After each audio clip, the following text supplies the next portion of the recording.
हाँ, तो इस वीडियो में कुछ क्वेश्चन करने वाले हैं इस कंसेप्ट के अकॉर्डिंग।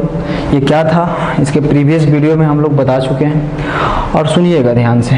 अगर यही वीडियो आप स्टार्टिंग से देख रहे हैं तो ये बताया गया था कि एक फाइनाइट रॉड है, और ये फाइनाइट रॉड का जो चार्ज डेंसिटी है लैम्डा कूलम पर मीटर है, और यहाँ से परपेंडिकुलर डिस्टेंस d पे एक पॉइंट P है। उस P पॉइंट पे इस फाइनाइट चार्ज रॉड के वजह से आपको इलेक्ट्रिक फील्ड निकालना है। ठीक, फाइनाइट चार्ज है, फाइनाइट चार्ज रॉड की वजह से। तो कैलकुलेशन डेरिवेशन करने के बाद आया था ई परपेंडिकुलर इतना और ई पैरेलल इतना। अगर ई नेट निकालना है तो ये दोनों का रिजल्टेंट तो इधर ही होगा ना, और वो ये ई नेट कहला है। ठीक, इसके ऊपर एक क्वेश्चन लेते हैं। क्वेश्चन ये है कि मान लीजिए कि ये रॉड है लैम्डा कूलम पर मीटर, और यहाँ से डी डिस्टेंस पे एक पॉइंट है P, और ये जो एंगल दिया हुआ है, एक मिनट ध्यान दीजिएगा, ये P पॉइंट है, ये एंगल जो है वो 30 डिग्री दिया हुआ है, और ये एंगल जो है वो 60 डिग्री दिया हुआ है। तो आपसे पूछ रहा है यहाँ पे ई नेट के बारे में। ठीक, तो निकाल लोगे। ये यहाँ से यहाँ तक का डिस्टेंस d है, तो फॉर्मूला पे लगाओ। फॉर्मूला देखो लिखा हुआ यहीं पे, बना दे क्या इसके लिए। तो आ जाएगा क्या चीज़ बताओ जी, c dash lambda by d, और थीटा 1 यहाँ पे बताओ क्या है जी। थीटा 1 कितना लिखें, 30 डिग्री, एंड थीटा 2 कितना है, 60 डिग्री। आसान है ना आपके लिए। Theta 1 30 degree, theta 2 60 degree. Value put करेंगे तो साइन 30 डिग्री प्लस और क्या है 60 है ना, तो साइन 60 डिग्री कितना आ जाएगा, C dash lambda D. Sine 30 का वैल्यू 1/2, और 60 का कितना होता है √3/2। ये हो गया। और आपके पास इसको यहाँ लिख देते हैं, इसमें थीटा 1 हो गया 30 डिग्री और थीटा 2 हो गया 60 डिग्री। अब ई पैरेलल कह रहा है निकालने के लिए, तो ई पैरेलल में C dash lambda D cos theta 2 कितना है जी 60 डिग्री, और माइनस कॉस थीटा 1 कितना है 30 डिग्री। ठीक, तो इसका वैल्यू कितना हो जाएगा, सी डैश लेमडा डी और कॉस कितना हो जाएगा, कॉस कितना 60 है ना, तो 1/2 माइनस कॉस, एक मिनट, ओहो ये इसका वैल्यू 1/2 माइनस √3/2। आप इसको सॉल्व करोगे ना तो जो ई पैरेलल है उसका वैल्यू नेगेटिव में आ जाएगा, और ई परपेंडिकुलर जो है, ई परपेंडिकुलर उसका वैल्यू पॉजिटिव में आएगा। तो ये नेगेटिव में आया तो इसका मतलब क्या है, जान करके ऐसा क्वेश्चन दिए हैं कि नेगेटिव में आ जाए वैल्यू। तो ई नेगेटिव का मतलब क्या है, यानी कि जो ई पैरेलल आया है वो नेगेटिव में, उसका मतलब क्या है, उसका मतलब ये है कि जो परंपरा था आपका कि ई परपेंडिकुलर इधर रहेगा, ई पैरेलल हमेशा इधर रहेगा, ऐसा नहीं सोचिएगा। नेगेटिव आया इसका मतलब ई परपेंडिकुलर इधर है और ई पैरेलल हो गया इधर, और ई नेट निकालना है तो उसका डायरेक्शन इधर होगा। समझे, ई नेट जो निकालना उसका डायरेक्शन इधर। अब कहिएगा कि यहाँ तो उल्टा हो गया, ऐसा क्यों? ऐसा इसलिए क्योंकि ये एंगल बड़ा है और ये एंगल छोटा है। तो बोलेंगे कि ये इसका मतलब क्या है, हमें तो मेन कंसेप्ट सीखना है ना। तो देखिए समझते हैं। पहले ये एक्सेप्ट करो कि ये नेगेटिव आ गया, जिसकी वजह से हम इधर लिख देंगे ई पैरेलल, और ई नेट निकालना हो तो ये डायरेक्शन में निकलेगा, वेक्टर से हम करके दोनों को, ई परपेंडिकुलर और ई पैरेलल। अब क्यों इधर आया और कब इधर आएगा, कब इधर आएगा, इसके बारे में हम लोग अच्छा से जानते हैं। ठीक, पहले इसको मिटा दें, हम सॉल्व कर लेना घर पे, मिटा देते हैं। ठीक, समझिए ऐसा क्यों होता है ये समझना है, और ये कंसेप्ट रहेगा तो आपको क्वेश्चन में कहीं गड़बड़ी नहीं होगा। हम जब डिराइव कर रहे थे इक्वेशन, तो ये लैम्डा कूलम पर मीटर था, यहाँ पे डी डिस्टेंस था, इसको हमने इस तरह से, ये थीटा 1 माने थे और इधर थीटा 2 माने थे। अच्छा, आप एक एलिमेंट यहाँ कंसीडर किए थे ना, तो यहाँ पे एलिमेंट कंसीडर किए थे, यानी थीटा पे जा करके डी थीटा, ठीक। तो ये एलिमेंट के लिए इलेक्ट्रिक फील्ड डीई इधर आया था, और इसका ये एंगल अगर थीटा है तो ये भी एंगल थीटा, तो इधर आ गया था डीई कॉस थीटा, और इधर आया था क्या चीज, डीई साइन थीटा। यही ना है कंपोनेंट जो स्टार्टिंग में तोड़ रहे थे। कोई बंदा अगर ये कंसीडर कर ले चार्ज एलिमेंट, तो सोचिए इसके बारे में क्या होगा, बोलो। इसके बारे में ये भी थीटा पे जाकर के डी थीटा ले ले, तो इसके बारे में सोचो, ये भी थीटा एंगल है, तो इसके लिए तो डी इधर हो जाएगा ना। अब डी इधर हो जाएगा, सेम डिस्टेंस पे, जितना ये डिस्टेंस लिया उतना ही डिस्टेंस पे ये ले ले, तो ये डी हो जाएगा पक्का, है ना। और ये एंगल अब थीटा, तो इसका एक कंपोनेंट इधर ही जुड़ जाएगा, that is D cos theta, और इसका एक कंपोनेंट इधर होगा जो कि डी साइन थीटा, और एक दूसरे से ये क्या हो जाता है, कैंसिल हो जाता है। बात समझे, एक दूसरे से कैंसिल। अब सुनिए, अगर यहाँ से रॉड इधर भी और इधर भी बराबर है ना, अगर रॉड यहाँ से इधर भी और इधर भी बराबर है, तो इसका मतलब चार्ज एलिमेंट भी बराबर होगा। चार्ज एलिमेंट बराबर होगा तो पक्का ई पैरेलल जो है खत्म हो जाएगा, ई पैरेलल खत्म हो जाएगा, वहाँ क्या बचेगा, सिर्फ ई परपेंडिकुलर। ऐसा बिल्कुल सही है, और हम आपको बता दें यहाँ पे, ऐसे पहले बाद में भी लिखा देंगे कि अगर एक चार्ज रॉड है और ये डिस्टेंस डी पे पॉइंट है, और ये एंगल 45 डिग्री और ये भी एंगल 45 डिग्री है ना, तो यहाँ पे सिर्फ और सिर्फ बचता है ई परपेंडिकुलर। ई पैरेलल जो है दोनों तरफ क्या हो जाता है, कैंसिल हो जाता है। समझ में आया, ई पैरेलल दोनों तरफ कैंसिल, क्योंकि चार्ज एलिमेंट जितना इधर है उतना इधर है। तो आप देखें इस कंसेप्ट से कि पैरेलल जो एलिमेंट है वो खत्म हो जाता है, तो एक दूसरे को वो कैंसिल कर दिया, तो सिर्फ बचता है क्या चीज, ई परपेंडिकुलर। तो ध्यान दीजिएगा यहाँ, इसीलिए हम θ1 और θ2 लिखे थे, ये जनरल टर्म था। अब क्वेश्चन को समझिए, क्वेश्चन क्या था, समझ रहे हैं ना, थोड़ा ध्यान से। नहीं समझे तो वीडियो को दोबारा रिपीट करके देखिए। कहाँ गया मिटाने वाला जी। अब देखो, अब क्वेश्चन में क्या था कि ये था, ये 30 डिग्री था ना, और ये था 60 डिग्री, ठीक। तो इधर चार्ज एलिमेंट ज़्यादा और इधर चार्ज एलिमेंट कम, तो ये बहुत हद तक इसका कुछ एलिमेंट को कैंसिल करेगा, लेकिन इसका तो बच जाएगा ना रिजल्टेंट। तो इसका बच जाएगा, तो इसका ई पैरेलल तो इधर होगा और परपेंडिकुलर इधर हो जाएगा, और ये रिजल्टेंट इधर हो जाएगा। समझे? अरे 30 है तो कम रहेगा ना चार्ज एलिमेंट, और ये ज़्यादा 60 एंगल पे है तो ज़्यादा चार्ज एलिमेंट, तो कम वाला जो चार्ज एलिमेंट है वो ज़्यादा वाले के अपने बराबर का एलिमेंट को कैंसिल करेगा, लेकिन रिजल्टेंट इसका भी तो बच जाएगा, इसका इफेक्ट इधर देखने को मिलेगा, तो ये पैरेलल इधर हो जाएगा, शिफ्ट नीचे से ऊपर शिफ्ट हो जाएगा।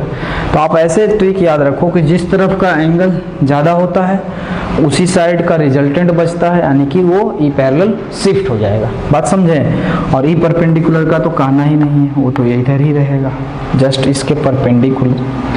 कोई लफड़ा यहाँ पे नहीं होना चाहिए। एक और क्वेश्चन दे देते हैं ताकि आपको आसानी से समझ में आ जाए। जैसे देखो, क्वेश्चन थोड़ा घुमाते हैं, डायग्राम को ही घुमा दो। ये चार्ज वायर है ना, और एंगल मान लो कि इस P पॉइंट पे ये दूरी D मान लिया गया, ठीक। और ये एंगल जो है वो दिया हुआ है कितना डिग्री, कितना डिग्री जी, 30 डिग्री, और ये मान लो दिया हुआ है 45 डिग्री। अब बताइए, इसमें बस ये बता दो θ1 कौन होगा, θ2 कौन होगा, और होगा। तो देखो, क्लॉकवाइज पॉजिटिव था, ये भी ध्यान में रखना है। एंटी क्लॉकवाइज एंगल जो है वो नेगेटिव में कंसीडर करना है, ठीक। तो उसके बाद भी करके लाए थे, तो उसको उस तरह से आप अगर ये सॉल्व करोगे, अगर ऐसे नहीं दिक्कत हो रहा है तो आप इसको घुमा भी सकते हो। तो यहाँ पे θ1 का जो वैल्यू आ जाएगा वो कितना है, θ1 45 डिग्री है ना जी, θ1 45 है ना, और θ2 कितना हो जाएगा 30 डिग्री। अब कहोगे सर परपेंडिकुलर तो पता है, चलिए कि ये ई परपेंडिकुलर है, ई पैरेलल किधर होगा, तो ई पैरेलल इसका तरफ का एलिमेंट बचेगा तो ई पैरेलल इधर हो जाएगा, और नेट ऐसे। ठीक, समझ में आ गया, यहाँ तक कोई दिक्कत नहीं ना जी। θ1 45, θ2 30 डिग्री है ना, इस तरह से घुमा के देखो ना आ जाएगा, या फिर ऐसे भी घुमा के देख सकते हो। ठीक, और उसके बाद क्या हो गया, और क्या हो गया, हाँ 45 वाला रिजल्टेंट बचेगा, मतलब ये पैरेलल शिफ्ट इधर हो जाएगा और इसका ये रिजल्टेंट है। यहाँ तक समझ में आ गया, ये भी बात समझ में आ गया था। फिर से एक बार कि अगर डी हो गया, पी हो गया, और दोनों तरफ कितना कितना एंगल है 45 डिग्री, और ये भी एंगल बना रहा है कितना 45 डिग्री। ठीक, तो क्या होगा, इधर का और इधर का रिजल्टेंट कैंसिल, इधर का क्या है कंपोनेंट कैंसिल होगा, रिजल्टेंट सिर्फ और सिर्फ ई परपेंडिकुलर बचेगा। ये भी ध्यान में रखना है। एक क्वेश्चन और लेते हैं, उसमें समझना है ना। बाकी देखो ई पैरेलल और ई परपेंडिकुलर का आपको डाटा दिया हुआ है, वैल्यू पुट करोगे आंसर आना ही तय है। ठीक,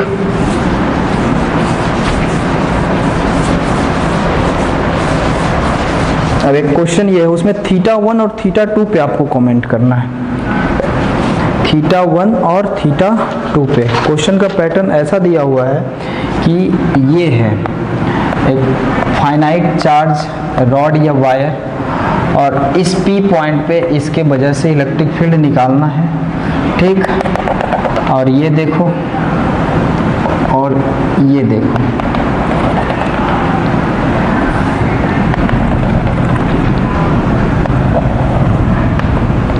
है ना, और दिया हुआ है उसका वैल्यू यहाँ से ये 30 डिग्री और ये दिया हुआ है 60 डिग्री।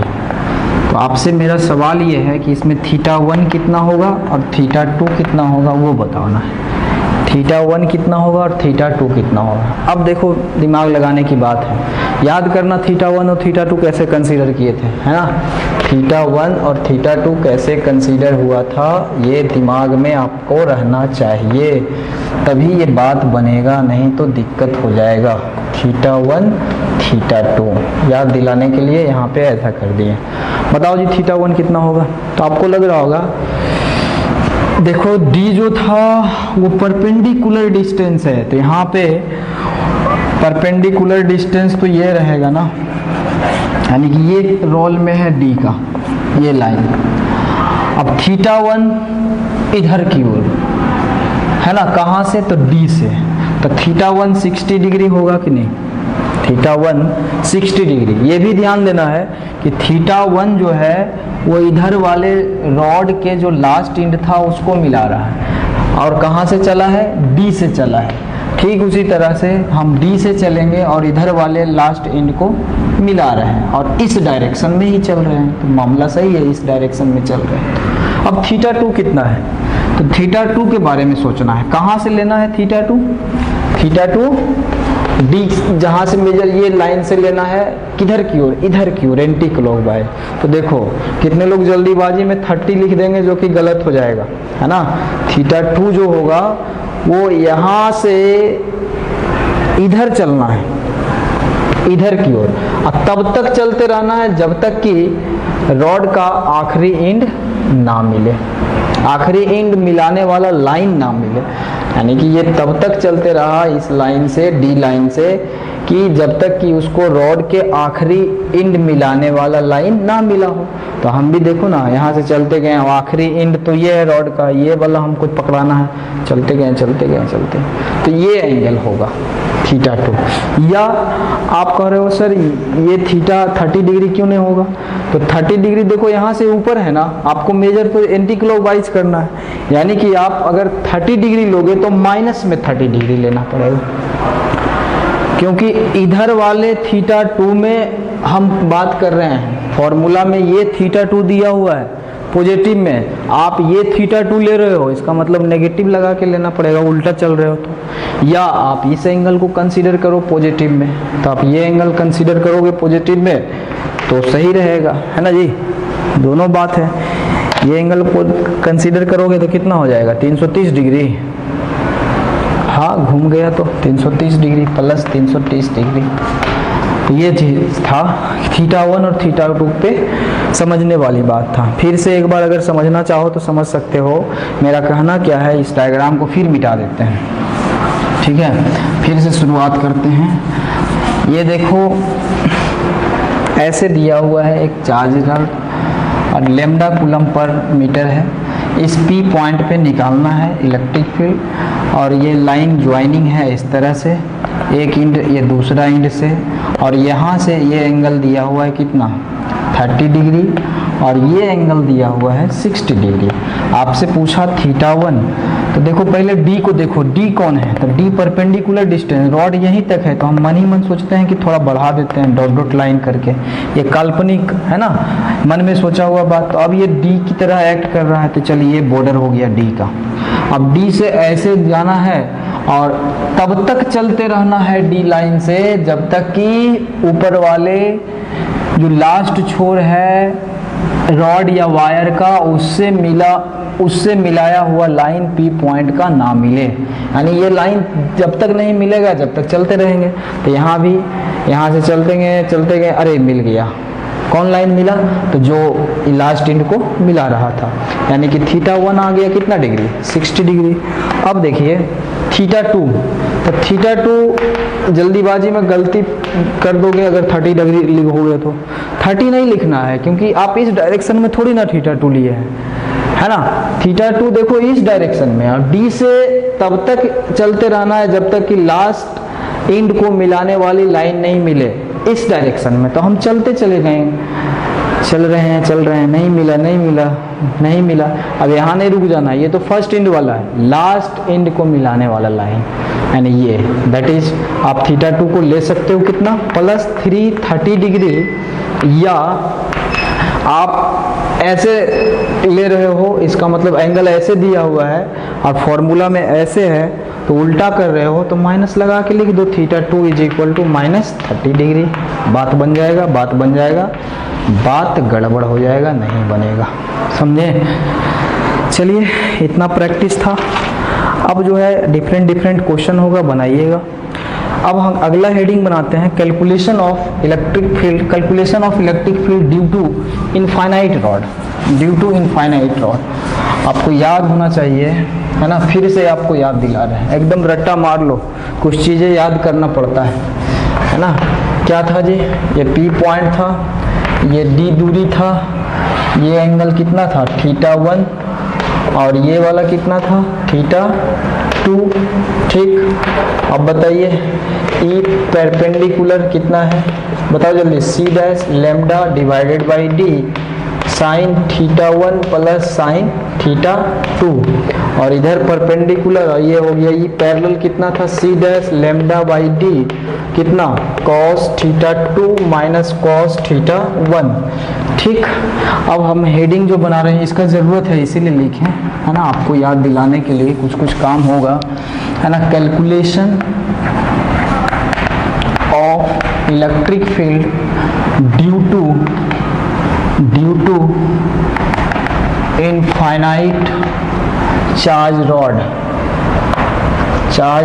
या चार्ज वायर भी कह देता है, जिसका कि क्या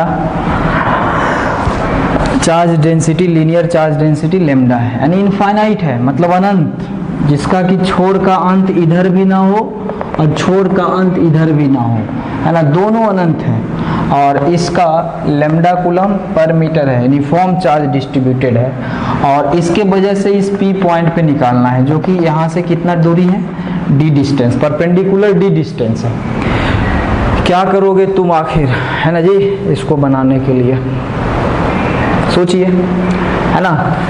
ये तो अंत ही नहीं इसका है, अनंत है, मतलब चलते जा रहा है। तो तुम भी एक लाइन यहाँ से, है ना, ये अनंत है है ना, यानी कभी नहीं ख़त्म होने वाला। तो आप भी यहाँ से एक लाइन पहले दूसरा एक ड्रॉ करोगे ना, इसको मिलाने का प्रयास तो करोगे ना, तभी तो θ1 लोगे यहाँ से, और ये एंगल कहलाएगा क्या चीज़, θ1। तो हम क्या, अब देखिए ये एक लाइन इधर भी ड्रॉ कीजिएगा जो कि इस एंड को मिला दे, और वो कहलाएगा यहाँ से इधर θ2।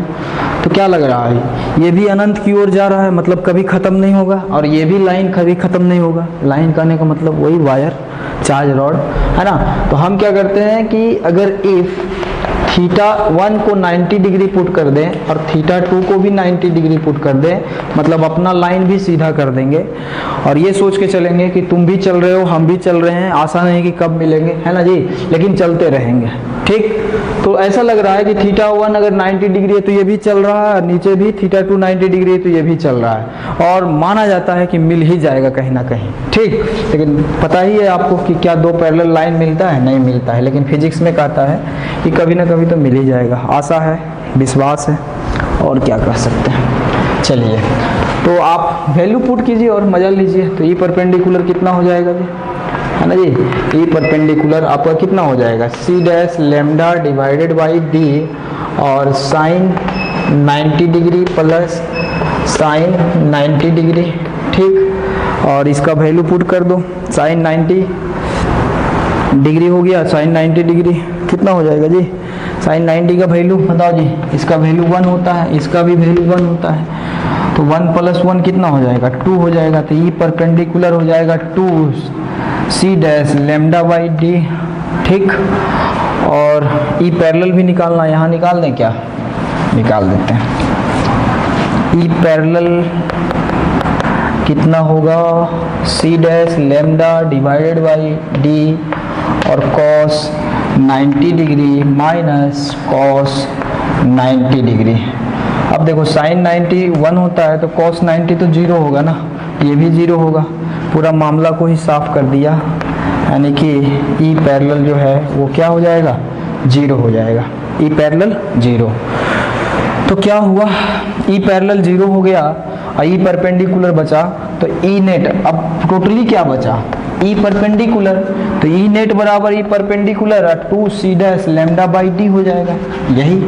अरे ई नेट कौन, जो टोटल बचता है लास्ट में, तो एक ही ना बचा, ये खत्म हो गया, तो यही इसी को ना ई नेट मानेंगे, और ई नेट यानी ई परपेंडिकुलर को ई नेट मानेंगे, दैट इज ये हो गया। यानी कि अगर आपसे कहा जाए, और कहेगा भी, है ना, कि एक इनफाइनाइट चार्ज रॉड है या वायर है, और इस पी पॉइंट पे जो कि यहाँ से परपेंडिकुलर डी डिस्टेंस पे है, कितना इस पी पॉइंट पे इलेक्ट्रिक फील्ड होगा आप निकालो, तो इसका ई परपेंडिकुलर ही ई नेट हो गया, यानी कि ऐसे लिख दो, ई नेट जो होगा वो ई परपेंडिकुलर ही हुआ, और वो आया 2c dash lambda by D. याद रखिएगा, हमेशा याद रखिएगा इसको, ठीक।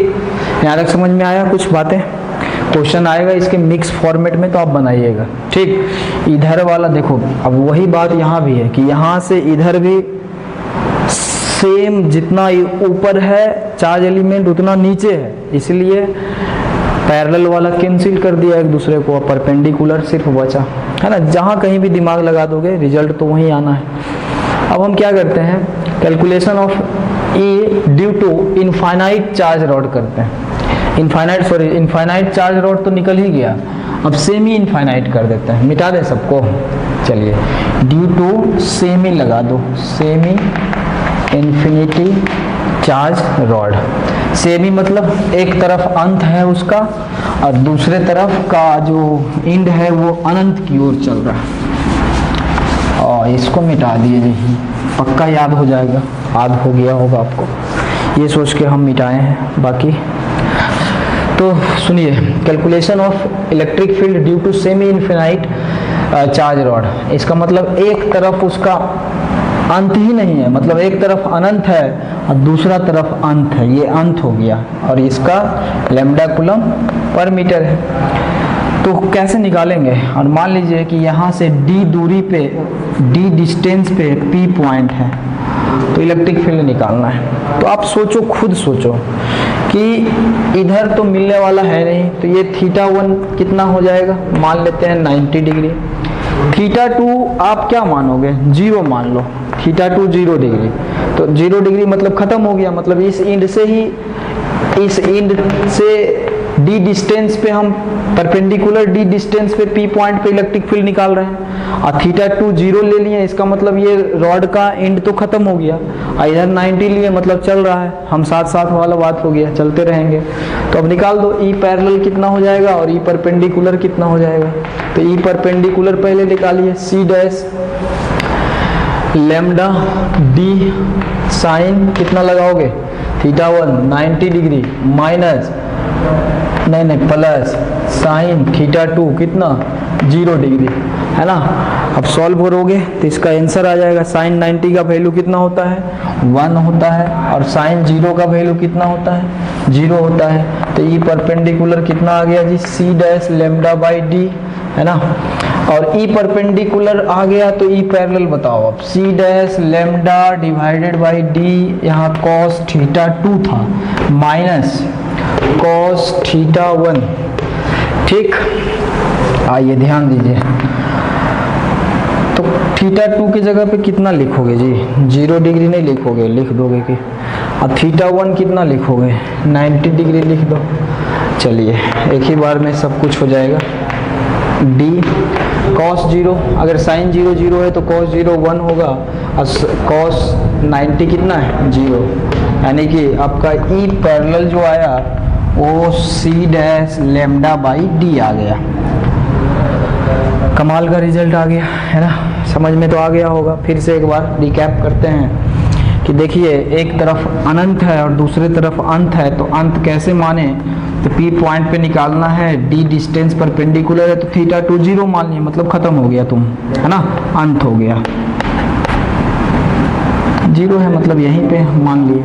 अब θ1 को इन्फिनिटी, θ1 जो कि अप्रोच कर रहा है ये लाइन इन्फिनिटी को, तो θ1 को मानना पड़ेगा 90 डिग्री, और वैल्यू पुट किए तो इतना आया। तो अब थोड़ा सा रिजल्ट पे बात करेंगे, और वही इम्पोर्टेंट है, याद रखना। आगे क्वेश्चन तभी बनेगा जब याद रखोगे। यानी देखो, ये था बात, यहाँ से P पॉइंट D दूरी पे E परपेंडिकुलर कितना आ गया जी, E परपेंडिकुलर आया C डैश लैम्डा D, और E पैरेलल कितना आया, C डैश लैम्डा D। क्या लगता है, ये वेक्टर क्वांटिटी है ना इलेक्ट्रिक फील्ड, ऐसा नहीं कि इतना दिन तक पढ़ लिया पता ही नहीं क्या क्वांटिटी है। तो इलेक्ट्रिक फील्ड वेक्टर है, दो वेक्टर का मैग्नीट्यूड सेम और दोनों 90 डिग्री पे, तो बताओ इसका ई नेट कितना हो जाएगा, ई नेट, है ना, दो वेक्टर सेम मैग्नीट्यूड का है तो √2, और एक का मैग्नीट्यूड लिख देंगे, मिटाते हैं इधर, यानी कितना बोलो, ई नेट हो जाएगा √2 C dash lambda by D. जब जो चीज़ का ज़रूरत होगा आप यूज कीजिएगा, और इसके बाद का जो हमारा लेक्चर होगा उसमें हम डिफरेंट टाइप ऑफ क्वेश्चन लेंगे, मिक्स क्वेश्चन लेंगे, है ना। तब तक के लिए इजाज़त दीजिए, थैंक यू।